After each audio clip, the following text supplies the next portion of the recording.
All right, YouTube, how you doing? Welcome back to the channel. It is Friday. Happy Friday to everyone out there. We made it to the weekend, but we got a full MLB slate to dive into in today's video. Like we always do, we're going to go through each and every one of these games. I'm going to give you my lean on the side. I'll give you my lean on the total. We'll talk about any other plays like player props that we like within the game as well. But as always, guys, keep an eye on the pinned comment. That is where all of my final plays will live. If you do want to fade me or if you want to ride with me, all those plays will be listed in the pinned comment of this video. In terms of last night, or yesterday, I should say, we go 1-1. Obviously, just a 6-game MLB slate. And before yesterday, we were on kind of a heater, so I didn't want to go too aggressive and make a bunch of plays. And I'm glad we didn't, because we were looking at a bunch of other plays that also didn't really come to fruition. So a 1-1 night, I guess we'll take it. It's not going to kill us in the long run. We did hit the Nationals and Rangers first 5 under, and then the Astros first 5 money line. They lose the first 5 2-1, and then in the bottom of the 6th, they score 2 runs to take the lead, and then they ultimately win the game. So maybe we should have just gone full game there, but nonetheless, that's on me. A 1-1 night ain't gonna kill us. We had a great NBA night, which I'm excited to record those videos today. But yeah, let's go ahead and jump into today's games. Actually, we do have the ride of the day to talk about, which, Mark, I'm sure you're wishing I didn't remember it here. We had Keibert Ruiz under 0.5 total bases.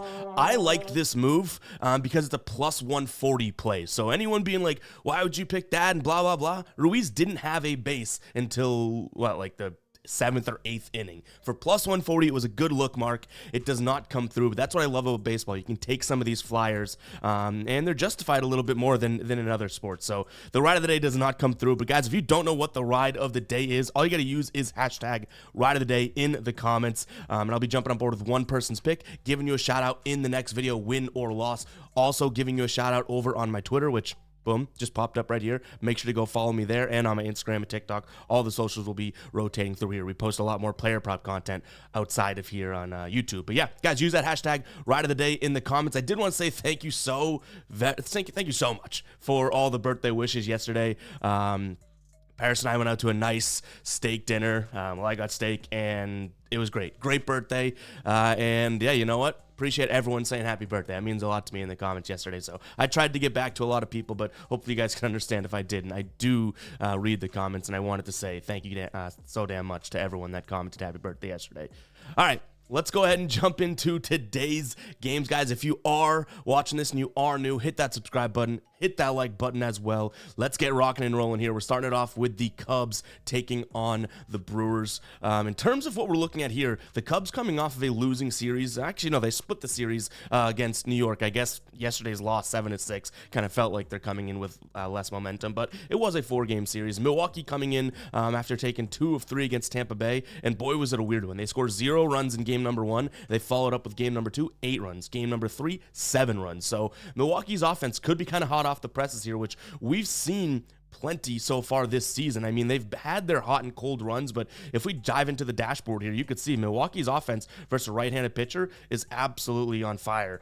Number 1 average in the last 30 days here against righties, 2nd best WRC+, first in OPS, first in slugging, and then when they're on the road, it stays the same. First in average, right? On base percentage, 2nd, OPS 3rd, slugging 4th. So this should still be a good offense even when it is on the road, going up against Hayden Wesnecky, who, yeah, I guess has decent numbers, but I'm not going to sit here and blow smoke up your you-know-what and saying Hayden Wesnecky should be able to slow down this Milwaukee offense.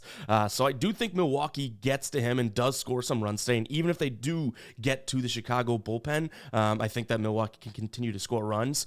So I'm actually going to lean towards the over overall right now. It's at 7.5. I don't necessarily love Joe Ross. And yeah, you look at this, Chicago versus right-handed pitchers last 30 days, kind of yellowy, red, right? But them at home is a completely different story. My one concern is, yes, they're still without a couple of those bats that we've been talking about, Bellinger, Zeke in the lineup too. So obviously that's going to hurt. But nonetheless, last 30 days, they are batting pretty damn well at home here. Guys, this dashboard, I talk about it in all the videos. It's still free right now because I keep giving you guys like goals and you crush it. So, you know, if we hit 350 likes in today's video, this will be free again tomorrow. But eventually, you know, if we don't hit those those like goals. I'm going to keep making it tough for you guys because it's kind of a fun competition, but this is going to be a ballers only dashboard that they get every single day, which are the channel members on the channel, $2.99 a month. But if we keep crushing these likes, I'm happy to do it because I think that that's a good little fun spirited competition. So 350 likes today, and we will keep this available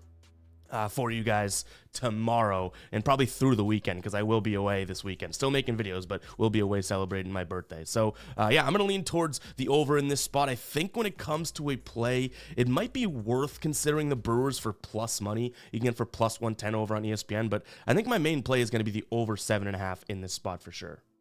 I had Cincinnati hosting Baltimore here. Baltimore coming off of a 3-1 series against the Orioles, or excuse me, against the Yankees, which really weird. They won some close games. They won a couple, games where they won by multiple runs. Yesterday's win 7-2. Cincinnati losing the last 2 games here against San Diego. Hunter Green on the mound for Cincinnati, who I've liked this season. 3.6 ERA, 1.1 WHIP, 2.93 FIP. Expected FIP today of 3.75. Going up against Cole Irvin, who does have some decent numbers, but I'm going to say that that's kind of skewed by his last 2 games, but give him credit in his last 2 games. 0 earned runs over those last 2 games, 13 2/3 innings pitched over those last 2 games, so I will give him a little bit of credit here, but overall, I think this is going to be a spot in where the pitchers prevail to some degree, and that total is up at 9.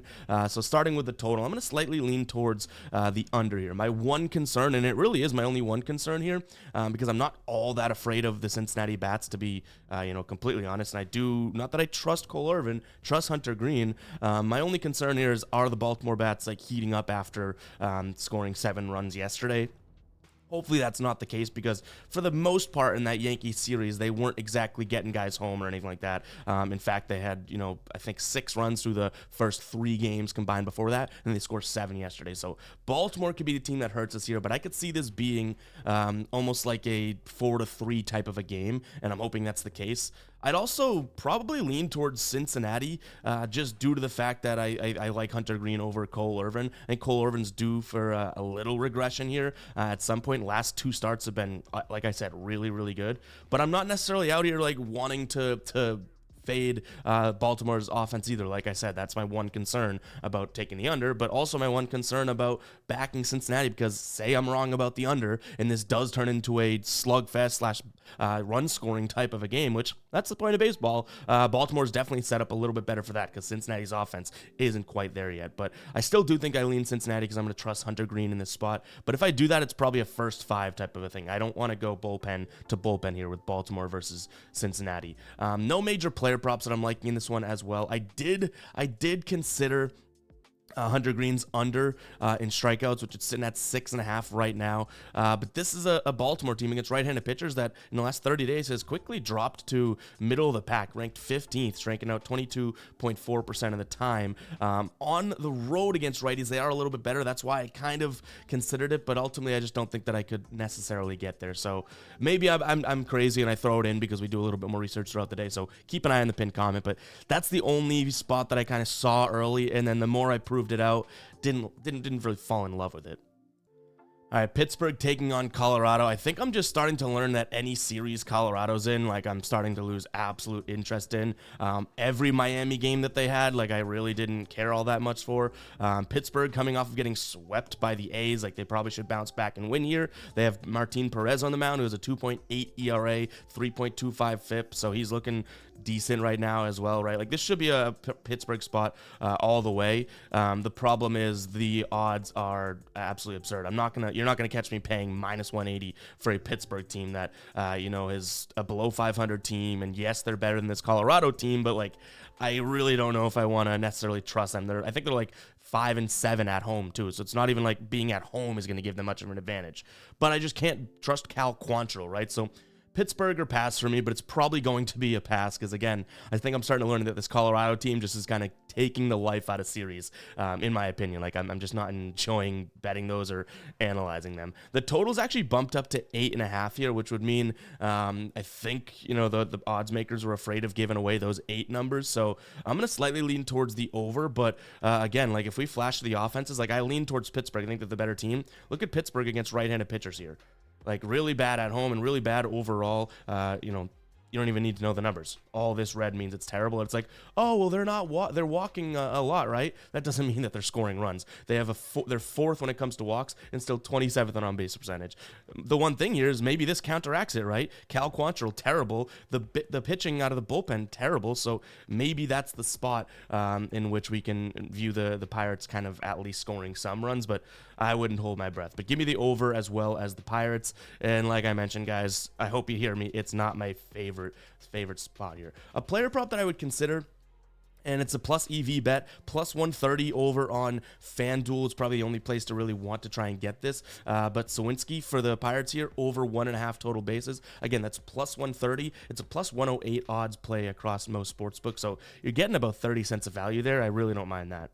All right, next up, we got the Phillies taking on the Giants here. Aaron Nola on the mound for the Phillies. He's got a 3.2 ERA this year with a 1.07 whip. Going up against Jordan Hicks, who has a 1.6 ERA and a 0.91 whip. So both these pitchers, I do think, have somewhat of a good chance of having a good start here today. I will say Jordan Hicks' numbers are better, but I don't necessarily know if that pitching matchup or whatnot is going to give the Giants all that much of an edge when it comes to the batting. And if we do flash to the dash here, I love that we can say that in rhyme. This Phillies team, like, it's coming around on right-handed pitchers. This is the last 30 days, even at home in the last 30 days, like, looking pretty good overall. And Jordan Hicks obviously going to throw a lot of sinkers. You can see that over 50% of his pitches are sinkers.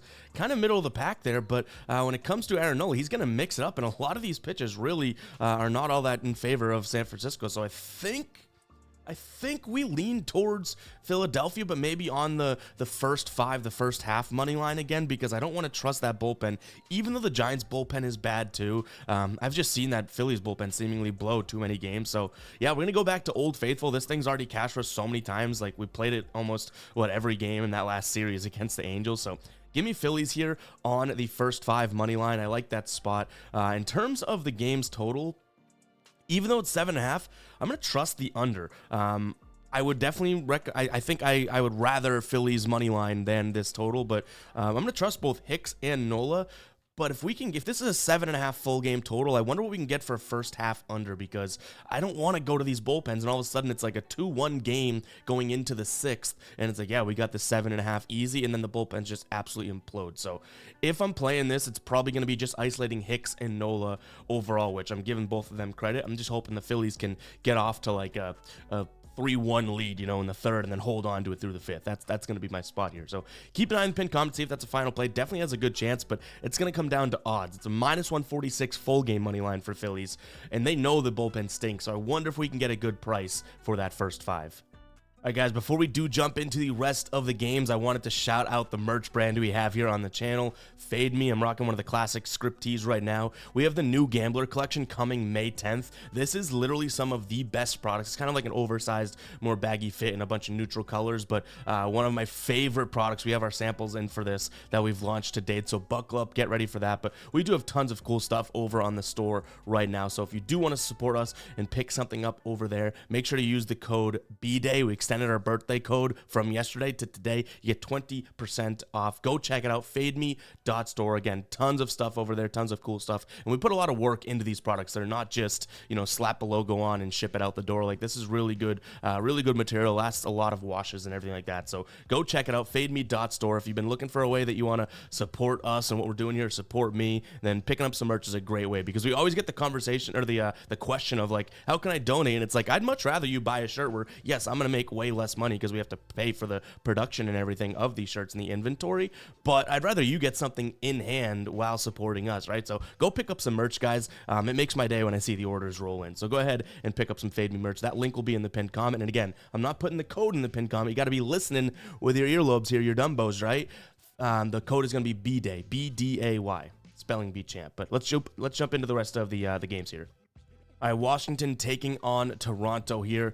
I like Toronto, but obviously I like Toronto. Like, these odds are not all that great. Corbin on the mound for Washington, who I'm down to fade him. He's a pitcher that is like, his FIP and expected FIP are good. His ERA and WHIP are terrible. So he's probably pitching better than we might think. But either way, like, the way that the games are turning out, like, a lot of runs are coming in and whatnot. Going up against Yusei Kikichi here, having a really good season, 2.94 ERA with a 1.16 whip, 2.48 FIP, and it's like, well, his expected FIP is 2.9, so he's still pitching really, really well in, being all relative. His last start was maybe his worst start, and he still went 6 innings pitched, 4 earned against the Dodgers. So it's like, I can excuse that a little bit, whereas Corbin, even though they got the win in this game, went 4 innings pitched, 1 home run, 4 earned runs against the Marlins. You see what we're talking about here when we're saying who's the better pitcher? So I'm all over Toronto here. The problem is that you're looking at a minus 172 price tag. So can we swallow those odds? I'm not sure. I don't love Toronto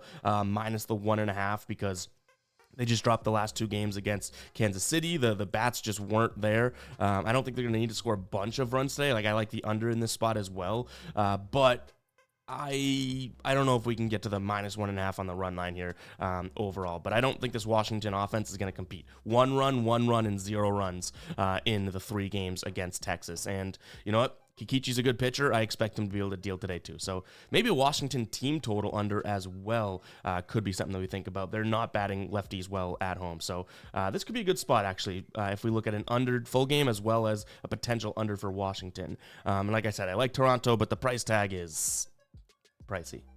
All right, Tampa Bay taking on the Mets here. My first play that jumped out to me is taking a peek potentially at the Nerfy in this spot. I do like the idea of both Zavale and Quintana, being able to get through the lineup one time successfully. This is the Tampa Bay team that we've seen them seriously struggle against lefties all year. In fact, their offense just has not looked like the Tampa Bay offense that we've known for the last couple of years, right? But overall, if they can't get to Quintana, I also trust Aaron Savale on the bump overall as well to be able to go out there and say, hey, you know what? Maybe I've had it. Aaron Savale's had his ups and downs pitching this season, right? Still has some decent numbers, but his ERA is kind of through the moon. And I like this pitcher, so maybe I'm a little bit biased towards him. I can admit it. But what I will say is the fact that he's the type of pitcher that, through 1 inning, he's very, very good. The second time you get to him, fine. Sure, you can make an argument that it's not always working out. But these are teams that I do think, have very strong chance to hit a Nerfy here. This is a Mets team who I'd be a little bit more worried about, right? Who in their last 10 games has hit the under in their runs scored in 7 of their last 10. And then Tampa Bay is the offense that I'm not really concerned about. So the Nerfy being my first play in this spot, I would like Tampa Bay overall in the game actually, but the price at minus 142 kind of shocks me. Like it tells me that I'm probably on the right side of it because even the books are like, yeah, Savale and Tampa Bay should be in control of this game after the Mets had that long series against the Cubs, but Tampa Bay just lost 2 of 3 against Milwaukee. Like, a little shocked by the line, but I'm not going to get scared of it. Scared money don't make money. Check out that tea on the store. I'm going to lean towards Tampa Bay here. In terms of the total, I really don't want to play this total. I'm going to lean towards the under. I think it fits with the Nerfy. I think that if Savale does his job, that means that the Mets bats cool down, which is the offense we have to worry about in this spot. You know what I mean? So I'll lean towards the under, but I could see this being like a 5-4 game if, Tampa Bay's bullpen goes out there and blows it. So actually, it's probably Tampa Bay first 5 money line, if anything, because these 2 bullpens are on 2 different planets. Tampa Bay's being one that's about to burn up and lose their entire atmosphere or whatever. I don't know. I'm not a scientist, right? I'm a sports bettor. All right, we do have the Yankees taking on the Tigers here, and if you have to be reminded, the Yankees are not eligible to return to our betting our possible bets until May 15th. So yeah, we're certainly not leaning towards the Yankees. They've wronged us enough. They are on the 15-day DNB for another 12 days or so. On the mound for the Tigers today is going to be Reese Olson, who, definitely a backable pitcher, going up against Marcus Stroman, who obviously is probably the better pitcher, but has had some hit or miss spots so far this season here. The Yankees are huge favorites in this spot, and I would actually tell you, even if the Yankees weren't on the DNB, there may be some value in Tigers plus 145 right now on MGM, because I don't think I could rationalize the Yankees. I mean, you could obviously make the argument that their bats are just going to be a bunch better than what we're seeing out of Detroit, but this is how I view it. Last 30 days, yeah, they're crushing righties. Reese Olson's a righty, I understand, but at home, they're actually not as impressive as you'd think, right? It almost evens it out. Both teams have good bullpens. Detroit has won 72% of games when on the road, and the pitching could be kind of square. So if you're telling me that this is a closer matchup than that line would indicate, then that's where I come out on, yeah, there might be some validation in a path to get to sprinkling on Detroit. So yes, I went there immediately because the Yankees are on the DNB, right? The DNB list, but I can actually kind of see it and I can rationalize it, to be completely honest. Stroman's going to throw a lot of sinkers. Detroit, also the 6th best team in the league when it comes to runs above average per 100 sinkers. So yeah, I'll take Detroit in this spot. Total sitting at 7.5. That's where I'm like, okay, trust the pitching. Don't overthink it, right? Give me the under 7.5, even though it is super, super low. Two teams have good bullpens. Actually, let's see how taxed they are. I didn't see that earlier. Yankees, I know, are not taxed. Detroit, yeah, nobody. So, I mean, yeah, this should be an under game if the bullpens kind of can pull through and pull it out overall. In terms of player props, I think, I know I say that, you know, I Marcus Stroman has had his hit or miss spots here, but I think this could be a spot where he gasses some guys. I know the sinker, like I just said, is a pitch that Detroit hits well, but no other real pitches that he's going to go to are going to be a main pitch, like the slider, the splitter, all pitches that they might struggle with. And honestly, for, you know, minus 115 for 6 strikeouts from him, I could see that. So I'd consider him on the strikeouts as well, which again, we're taking the under. So it's like that helps the under. Maybe it doesn't help the Detroit money line, but you could strike out a bunch and still win a game, right? Like they're not necessarily all that correlated. All right, Cleveland is taking on the Angels here. Cleveland's got Tanner Bibee on the mound, or Bibee, or Bibee. Hey, Bibee. Going up against Jose Soriano on the Angels here. Jose Soriano, not exactly a guy that you want to back. Cleveland has the better pitcher. They have the better bullpen.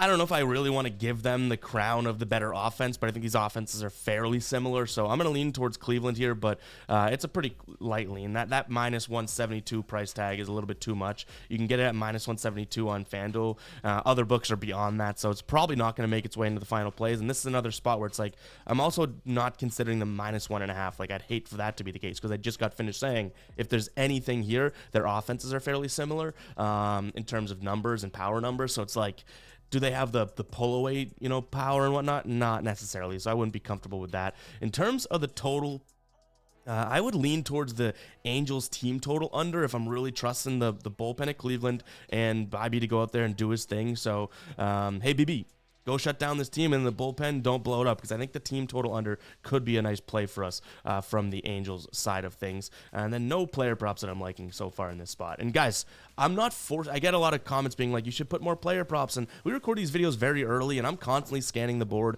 and finding plays. So that's why I drop them in the pinned comment, or we do a YouTube short or an Instagram reel or a TikTok kind of explaining a player prop that we like. So there are more plays that we roll with if you're following me on social and whatnot. But I don't like to force anything in here. Like, just like when someone's like, I wish you would just do money lines in the NBA. And it's like, if I say that I like a team minus 4.5, you want to pay the minus 200 juice or whatever it is, like, go ahead. But I'm just giving you guys my plays that I think are worth considering for today. I'm not going to force in player props, you know what I mean, just because, you know, you guys want more, someone wants more. Like, I would love 100,000 good bets every single day, you know what I mean? I just don't want to force anything just because a couple comments are like, more player props, because that's when you start taking L's that, you know, you're forcing in. Does that make sense? I want to give you guys what you want, but I don't want to force something just for content. That's how I'd say it. I don't want to just make fake confidence for content. I've said that before, and that's a good little tagline. In fact, comment confidence. Let's see if we have any spellers in the comments here. Confidence in the comments if you made it this far into the video. That'll let me know that you sat through this rant, which I know takes a couple minutes out of your day. Comment confidence if you made it this far. What's funny about those comment words, like I say it in the video, right? But sometimes I black out and I'm just on a roll in the video. So today I could totally see it being like I forgot to say confidence was the word. And then I'm going to see a bunch of confidence comments. And seriously, I'll psych myself out being like, damn, they thought you were pretty confident on camera today. Like, good job, Ev. And then I'm like, oh, right, you literally told them to say that. So comment confidence, you'll boost my ego until I realize what I had said in the video. But let's jump into the next game here. Kansas City taking on the Texas Rangers here. This is pretty much a pick'em as of right now. I do like Texas, but I'm really caught on the fence of how much we can trust, I guess, Michael Lorenzen overall. He has good numbers against this current Kansas City roster, which I like to see. 1.73 batting average against a 246 WOBA, and that's an 81 plate appearances, so definitely something worth considering there.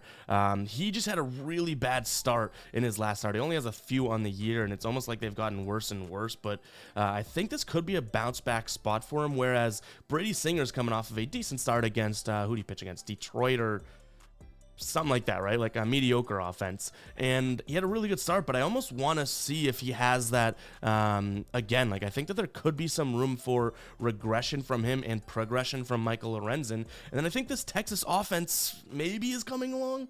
Maybe. So for the plus money, I think that I lean towards Texas. Plus 105 over on MGM right now.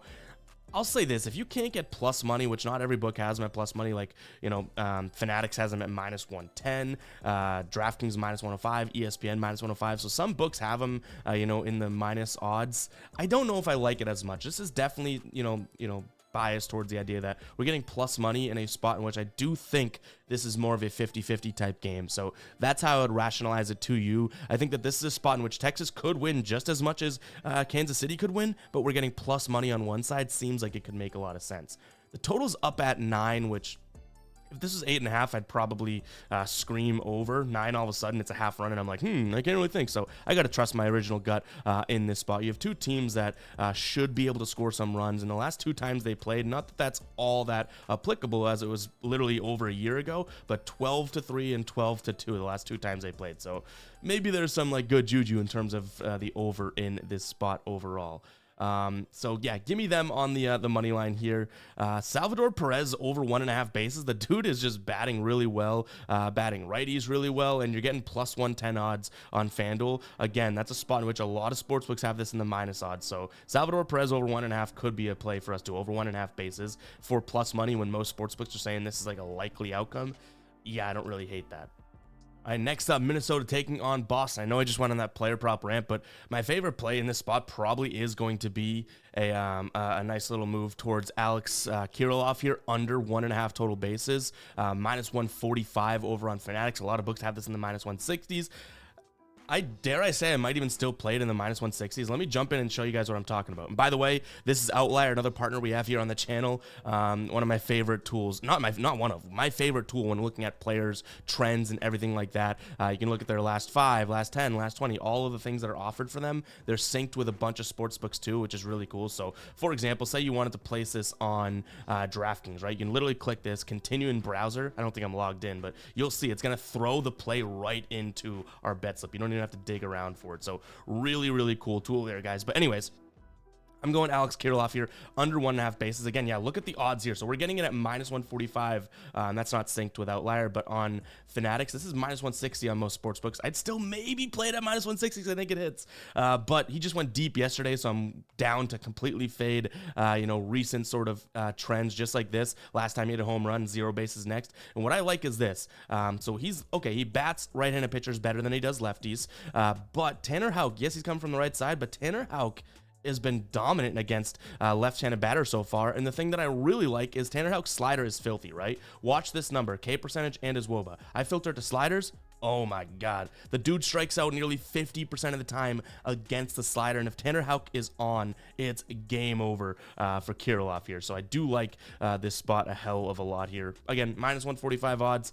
Very rarely is like a player prop my favorite spot in the game, but give it to me. In terms of a side pick here, I don't think this Minnesota offense is good, and I've been preaching and banging down the door of I think this Red Sox offense is actually legit, right? Like they as weird as it is to say, like when they have their guys in the lineup, which Devers, O'Neill, most of these guys are playing, like I don't mind it. Like Duran, Devers, and O'Neill is a really good 1, 2, 3 there, and I think that they can do a lot of damage today. So give me the Red Sox in this spot. In terms of the odds you're getting, minus 105. Like I wish they were underdogs, but why would they be? They've been playing some good baseball as of late, 6-4 in their last 10. In terms of the total, I think the Red Sox could score a decent amount of runs here. By the way, they're going up against Chris Paddock, who is definitely fadeable. So I think that maybe a Red Sox team total over. And honestly, if I take the Red Sox on the money line, I might want to consider them first 5 because I want to isolate Tanner Houck against Paddock. The Minnesota bullpen is good, so let me at least make that clear. But I think the Red Sox score a decent amount of runs here, so I'll lean towards the over. But everything else we talked about, I definitely think that I like more than the total in this spot. Just being honest, which is imperative to do in this industry. Houston taking on Seattle. This one kind of smells trappy to me. Like, this is a spot in which Houston's only -115. And I almost, with Ronel Blanco, who's obviously had a good year, I don't necessarily get the odds here. And I understand, like, George Kirby has been lights out, okay? If that's the argument you're going to make, then yeah, I totally understand that. The level of competition he's had to face has not been all that great. Arizona, who only hits lefties, Colorado, Cincinnati in his last 3 starts. Like, I'm not going to sit here and be like, he's been amazing. He has been really good, and I like George Kirby. But Ronel Blanco's also had a very consistent season, and there's a huge discrepancy when it comes to the bats here, right? Like, if we go to the dashboard, like, this is a lot better than this, no matter how you want to cut it up, right? Maybe they're looking at the bullpen and saying, okay, well, Seattle's bullpen actually has a little bit of an edge here. Like, I get it, but to me, this is going to be a Houston play. If they lose again, like, I'm not going to say that 2 losses put you on the 15-day DNB, but they burned us yesterday. Like, we had them first 5, and then they just win the game outright, and it's like you couldn't do that in the first 5 innings. But yeah, give me Houston here in this spot. And I also think, like, again, I do think George Kirby is a good pitcher and whatnot, but if there's ever a time that he could have some trouble, it would be right now against the Houston team that their bats are good against righties, right? So it's going to be a battle of, is Kirby up for the task, which honestly, I wouldn't be surprised if he is. He's had some really good success against Houston as well, but these bats versus the pitching. Let's see who fares. I'm going to lean towards Houston overall here, maybe first 5. In terms of the total, I'll give the pitcher some credit here. I like the under, but honestly, like, if this is an under game, then Houston doesn't have as much of an edge as I would have liked to have thought. You know what I mean? I had St. Louis taking on the White Sox here. Brad Keller on the mound for the White Sox. Sonny Gray on the mound for St. Louis. This is just a St. Louis money line throw into a parlay or something like that. I'll also consider the under. I don't think either one of these teams goes off and scores a bunch of runs, but this is nothing that I'm overly, head over heels trying to bet. This is very similar to the Pittsburgh and Colorado game where I don't even know if we spend too much more time throughout the day trying to find a play in this game.